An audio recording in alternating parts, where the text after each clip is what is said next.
BCCI has instructed the franchisee KKR release Mustafizur Rahman. Bangladesh ভারতের বর্তমান টানাপোড়েনের বলি হচ্ছেন মুস্তাফিজুর রহমান। আসন্ন আইপিএলে একমাত্র বাংলাদেশি হিসেবে প্রতিনিধিত্ব করার কথা ছিল কাটার মাস্টারের। রেকর্ড 9 কোটি 20 লাখ রুপিতে তারকা পেসারকে দলে ভেড়ায় কলকাতা নাইট রাইডার্স। তবে ভারতের কট্টর হিন্দুত্ববাদী সংগঠনের আন্দোলনের ফলে কলকাতার স্কোয়াড থেকে মুস্তাফিজকে বাদ দেওয়ার নির্দেশ দিয়েছে ভারতীয় ক্রিকেট বোর্ড। ভারতের সংবাদ সংস্থা ANI-কে দেয়া সাক্ষাৎকারে বিসিসিআইয়ের সচিব দেবজিৎ সাইকিয়া জানান, সাম্প্রতিক ঘটনার কারণে দেশজুড়ে সৃষ্ট অস্থিরতার ফলে কলকাতার স্কোয়াড থেকে মুস্তাফিজুরকে ছেড়ে দেওয়ার নির্দেশ দিয়েছে বোর্ড। টাইগার পেসারের বিকল্প হিসেবে পছন্দমতো খেলোয়াড় নেওয়ার অনুমতিও পাচ্ছে কলকাতা।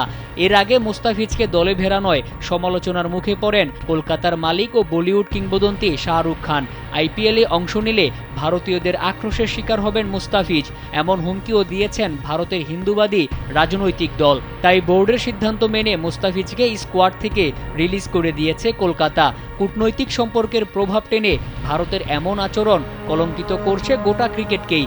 রাজনৈতিক বৈরিতায় 2009 সাল থেকে পাকিস্তানি ক্রিকেটারদের জন্য বন্ধ হয় আইপিএলের দরজা।